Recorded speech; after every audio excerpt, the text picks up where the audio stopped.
कैसे हैं आप सब। आई होप आप सब ठीक होंगे।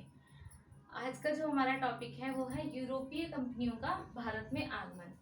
ये इस टॉपिक की हमारी दूसरी क्लास है। इससे पहले हम इस टॉपिक की एक क्लास कर चुके हैं, एक वीडियो जो है वो अपलोड कर दी गई है।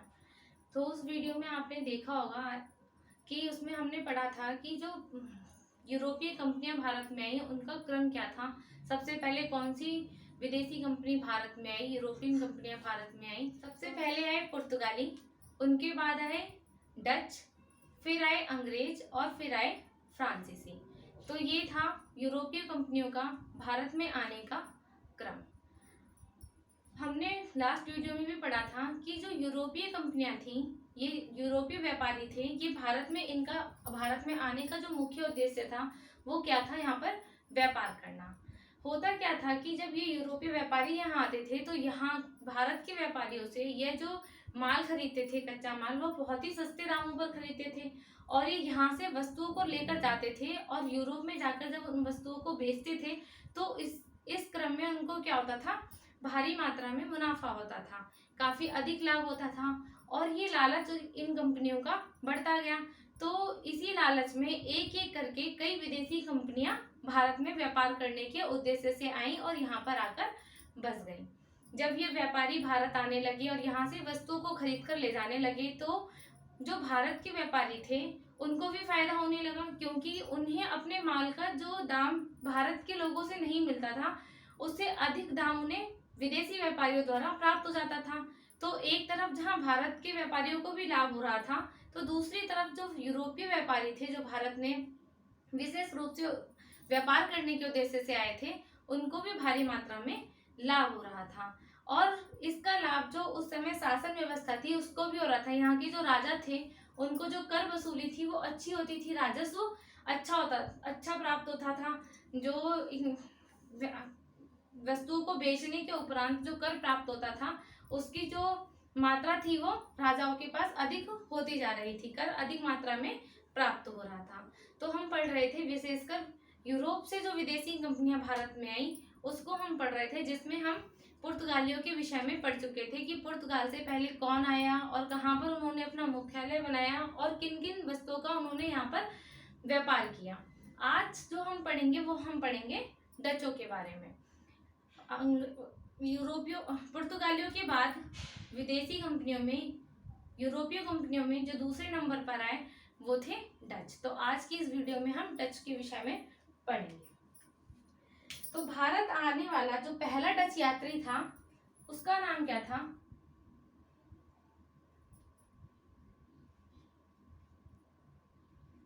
पहला डच यात्री किसके विषय में पढ़ रहे हैं? भारत आने वाला। उसका नाम क्या था? कार्नेलिस। कार्नेलिस सबसे पहले भारत आया। इसको हाउटमैन के नाम से भी जाना जाता है, इन्हें हाउटमैन भी कहते हैं।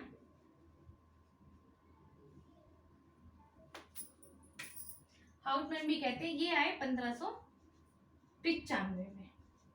1595 में ये भारत है। 1602 ईस्वी में ये जो डच थे ये नीदरलैंड या हॉलैंड के निवासी थे। जो नीदरलैंड में जो लोग रहते थे या फिर जो हॉलैंड में लोग रहते थे उन्हीं को डच कहा जाता था। तो 1602 में एक कंपनी की स्थापना हुई यहाँ पर, जिस कंपनी का नाम क्या था? यूनाइटेड ईस्ट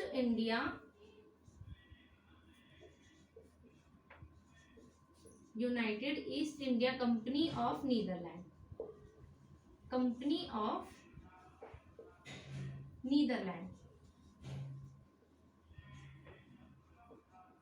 इसकी स्थापना हुई। तो ये भी पूछ लिया जाता है कि United East India Company of Netherland की स्थापना किस वर्ष हुई? 1602 में इस कंपनी की स्थापना हुई। ये कंपनी यूरोपीय कंपनियों में अपने जो शेयर धारक थे, इस कंपनी में जो अपने शेयर लगाते थे उन शेयर धारकों को सबसे अधिक मात्रा में मुनाफा देने वाली कंपनी थी। सबसे अधिक मात्रा में जो मुनाफा देने वाली कंपनी थी अपने शेयर धारकों को, उसका नाम क्या था? United East India Company of Netherland. 1602 में इसकी स्थापना हुई। ये है भारत, ये भारत का क्षेत्र है मसूलीपट्टनम। मसूलीपट्टनम, मसूलीपट्टनम जो है वो आंध्र प्रदेश में पड़ता है। यहाँ पर सबसे पहले डचों ने अपनी फैक्ट्री स्थापित करी। सबसे पहली जो उन्होंने अपनी कोठी बनाई वो कहाँ पर बनाई? मसूलीपट्टनम में बनाई। और कब बनाई है? 1605 ईस्वी में सबसे पहली डचों द्वारा स्थापित की गई पहली कोठी या फिर फैक्ट्री, दोनों ही बोल सकते हैं। सबसे पहली कोठी 1605 ईस्वी में डचों द्वारा बनाई गई। यहाँ से मसूलीपट्टनम से जो डच थे वो व्यापार करते थे, वो मुख्यतः किसका करते थे? नील का व्यापार करते थे। नील का व्यापार कहाँ से किया जाता था? मसूलीपट्टनम से किया जाता था।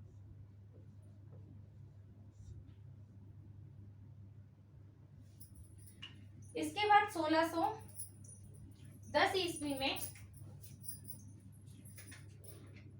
1610 ईस्वी में इन्होंने अपनी दूसरी फैक्ट्री स्थापित करी। किसके विषय में पढ़ रहे हैं? सब हम ये हम पढ़ रहे हैं डच के विषय में। तो डचों ने जो अपनी दूसरी फैक्ट्री स्थापित करी वो कब करी? 1602 में पुलिकट में। पुलिकट तमिलनाडु में है, तमिलनाडु। पुलिकट में इन्होंने अपनी दूसरी फैक्ट्री बनाई। कब बनाई है? 1610 ईस्वी में।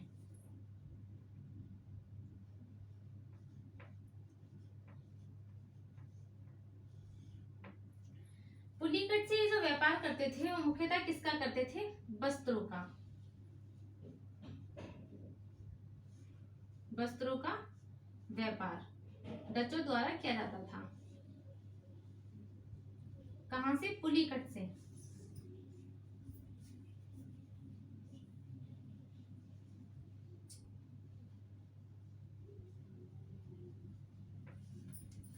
पुलिकट में ही डचों द्वारा एक कारखाना भी खोला गया, बारूद का कारखाना खोला गया। इसके अलावा इन्होंने पुलिकट में एक टकसाल भी स्थापित करी।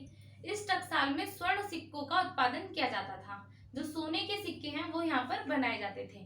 तो ये डचों के बारे में कुछ महत्वपूर्ण बातें हैं जो हमें याद रखनी है कि इन्होंने जो अपनी पहली फैक्ट्री स्थापित करी वो कब करी? 1605 ईस्वी में। कहाँ पर करी? मसूलीपट्टनम में। मसूलीपट्टनम आंध्र प्रदेश में पड़ता है। यहाँ पर डचों द्वारा अपनी पहली फैक्ट्री स्थापित की गई। इसके बाद इन्होंने 1610 में दूसरी अपनी फैक्ट्री स्थापित करी। वो कहाँ पर करी इन्होंने? पुलिकट में। पुलिकट तमिलनाडु में पड़ता है। यहाँ पर इन्होंने दूसरी फैक्ट्री स्थापित करी और यहाँ से जो व्यापार करते थे वो किसका करते थे? वस्त्रों का।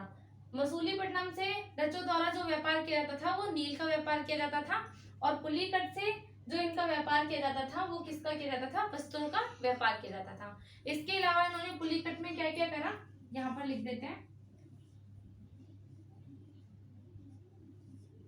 पुलिकट में एक इन्होंने बारूद कारखाना भी खोला।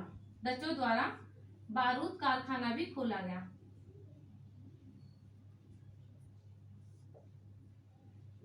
और एक इन्होंने यहाँ पर स्थापित करी टकसाल। इस टकसाल में क्या होता था? स्वर्ण सिक्कों का निर्माण होता था। स्वर्ण सिक्कों का निर्माण होता था। डचों द्वारा निर्मित ये जो स्वर्ण सिक्के थे इन्हें क्या कहा जाता था उस टाइम? इन सिक्कों को पैगोडा के नाम से जाना जाता था। सिक्कों का नाम क्या था? पैगोडा। ब्रैकेट में मैं लिख देती हूँ, ये सिक्के का नाम है। सोने के सिक्के जो डचों द्वारा बनाए गए उनका नाम था पैगोडा। ये यहाँ पर इनके द्वारा बनाए गए। हमने जो अपना पहले पढ़ा था पुर्तगालियों के बारे में, तो उसमें हमने पढ़ा था कि जब पुर्तगाली यहाँ पर व्यापार करने आए भारत में तो उन्होंने किन किन का जो व्यापार किया? उन्होंने जो मुख्यतः जिस चीज का व्यापार किया वो थे मसाले। मसाले यहाँ से वे काली मिर्च, दालचीनी, भारत से मसालों को लेके जाते थे और वहां पर उनका व्यापार करते थे। लेकिन जो डच आए इन्होंने मसालों का व्यापार नहीं किया, जिसका मुख्य कारण क्या था कि जब डच भारत आए तो उससे पहले इन्होंने इंडोनेशिया, जो एक क्षेत्र है इंडोनेशिया द्वीप, यहाँ पर जिस पुर्तगालियों का अधिकार था उनसे उन्होंने उनका एक द्वीप जकार्ता द्वीप छीन लिया। इंडोनेशिया का एक द्वीप जिसका नाम क्या है, जकार्ता द्वीप, डचों द्वारा पुर्तगालियों से छीन लिया गया। डचों द्वारा पुर्तगालियों द्वारा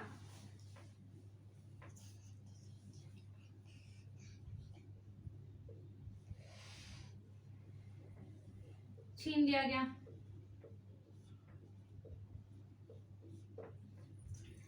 अब इन्होंने इस द्वीप को पुर्तगालियों से छीन लिया और यहाँ पर ही डचों ने एक शहर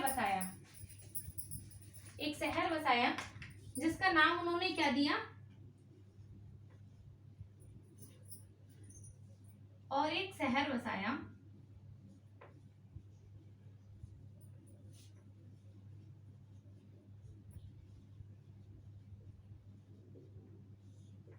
जिसका नाम दिया इन्होंने वेटेविया। ये डचों द्वारा स्थापित एक शहर है जो उन्होंने कहां पर बसाया था, जकार्ता द्वीप में बसाया था, जो उन्होंने पुर्तगालियों से छीन लिया था।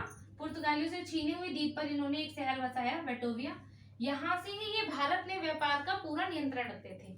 ये इन्होंने अपना केंद्र बनाया और भारत में जो भी डचों द्वारा व्यापार किया जाता था उसका पूरा नियंत्रण यहाँ से ही रखा जाता था, इसी नगर से रखा जाता था पूरा नियंत्रण। नगर बसाया और भारत व्यापार पर पूरा नियंत्रण यहां से रखा और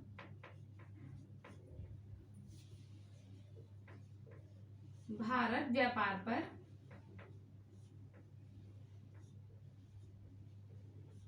पूरा नियंत्रण यहीं से रखा, नियंत्रण इसी शहर से रखा गया।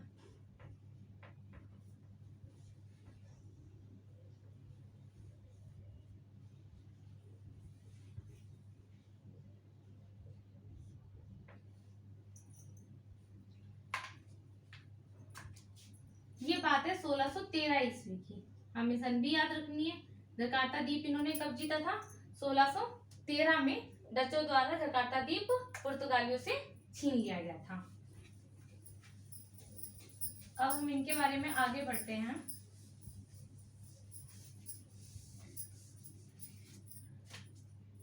इन्होंने कासिम बाजार, ये जो कासिम बाजार है ये कहां पर है, बंगाल में है। कासिम बाजार में एक रेशम चक्री लगाई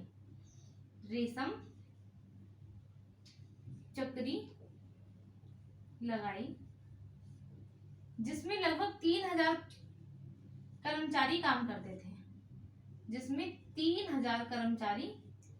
करते थे, हमने देखा था कि जो ये विदेशी व्यापारी थे यहाँ पर आते थे और यहाँ जो भारत के व्यापारी थे उन्हीं से माल खरीद कर ले जाते थे और वहां यूरोप में जाकर उन वस्तुओं को बेचते थे, उस माल को बेचते थे। लेकिन जब डच भारत में आए तो इन्होंने यहाँ पर अपने कारखाने भी लगाने स्थापित किए, जिन कारखानों में वह अपने द्वारा ही क्या करते थे, वस्तुओं का निर्माण कार्य भी करते थे और उन निर्मित वस्तुओं को यहाँ से ले जाते थे। होता क्या था कि यहाँ पर जो मजदूर थे वो सस्ते मिल जाते थे, खर्चा कम आता था वस्तु उत्पादन में, और उस वस्तुओं को ले जाकर जब वह विदेश में बेचते थे तो उनसे उनको अधिक लाभ होता था। तो ये याद रखना है कि डचों ने जो एक रेशम चक्री लगाई वो कहाँ पर लगाई थी, कासिम बाजार में लगाई, जिसमें लगभग 3000 कर्मचारी काम करते थे। और ये यहाँ से जो इनका व्यापार था वो किसका चल रहा था, रेशम वस्त्रों का व्यापार किया।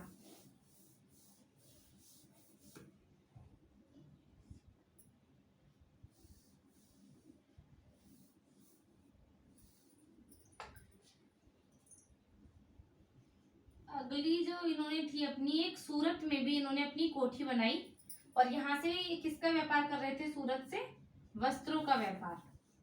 तो एक जगह हमें याद रखनी है कहाँ से इन्होंने क्या क्या व्यापार किया। कासिम बाजार से इन्होंने रेशम वस्त्रों का व्यापार किया, एक रेशम चक्री लगाई। सूरत से इन्होंने वस्त्रों का व्यापार किया, सूती वस्त्र का व्यापार किया। अभी हमने पढ़ा था मसूलीपट्टनम से उन्होंने किसका व्यापार किया था, नील का व्यापार किया। पुलिकट से वस्त्रों का व्यापार किया। इस तरीके से हमने अभी डचों के बारे में पढ़ा है।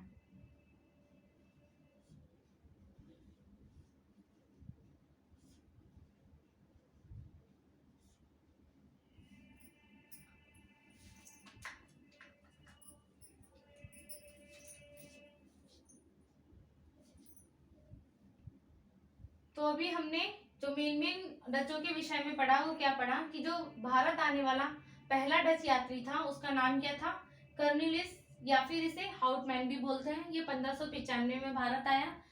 डचों ने अपनी पहली फैक्ट्री 1605 में कहां पर लगाई, मसूलीपट्टनम में लगाई, और जहां से नील का व्यापार करते थे। उसके बाद इन्होंने पुलिकट में अपनी दूसरी कोठी बनाई और यहाँ से सूती वस्त्रों का व्यापार करते थे। एक टकसाल इन्होंने स्थापित करी, उसमें स्वर्ण सिक्कों का निर्माण किया जाता था। इन स्वर्ण सिक्कों का नाम पैगोडा दिया गया।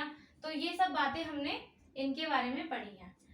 अब डचों के विषय में जो सबसे ज्यादा महत्वपूर्ण पॉइंट है जो हमें याद रखना है वो है डचों का एक युद्ध हुआ भारत में जिसका नाम क्या था, बेदरा का युद्ध। यहाँ पर लिख देते हैं, बेदरा का युद्ध।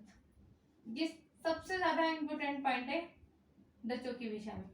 ये युद्ध हुआ हमारा 1759 ईस्वी में।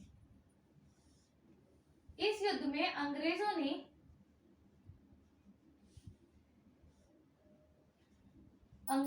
डचों को बुरी तरह पराजित किया।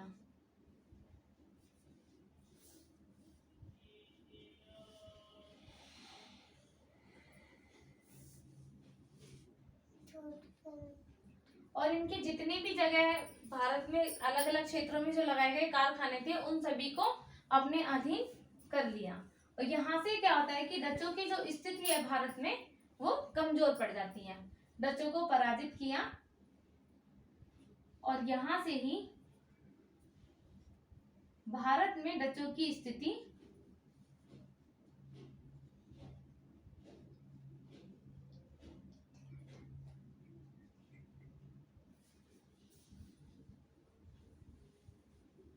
खराब होती गई।